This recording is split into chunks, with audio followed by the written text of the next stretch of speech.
எனக்கு ஒரே சந்தேகமாக இருக்குது கைஸ். நானும் டெய்லி தண்ணி வைக்கிறேன், ஆனால் டெய்லி இதே அளவு தண்ணி மட்டும் தான் காலியே ஆகுது.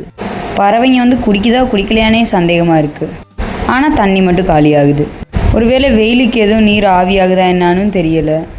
இதுக்கு என்ன தனிப்படையாக அமைக்க முடியும்? இது எப்படி கண்டுபிடிக்கிறேன்னு ஏதாவது ஐடியா இருந்தால் கமெண்ட்ஸில் சொல்லுங்கள் கைஸ்.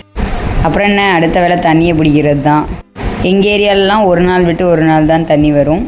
அதேமாதிரி எனக்குமே வந்து மினரல் வாட்டர் குடிக்கிறத விட இந்த கார்பரேஷன் வாட்டர் குடிக்கிறது தான் பிடிக்கும்.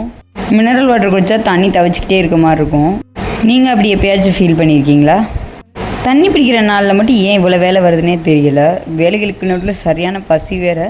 ரொம்ப நாள் கழிச்சு இன்றைக்கி தான் நான் கொலக்கடை செய்கிறேன். கொலக்கடைலாம் எப்போயா தான் எங்கள் வீட்டில் செய்வாங்க. அந்த அதிசயம் இன்றைக்கி ஏன் நடக்குதுன்னா, நம்ம எறும்புக்கு கோலப்படியில் வந்து அரிசி மாவு கலக்கிறதுக்கு வாங்கினோம்ல, அதில் கொஞ்சம் மிச்சம் இருந்துச்சு. அதை வச்சு தான் இப்போ நான் கொலக்கட்டை செஞ்சிட்ருக்கேன்.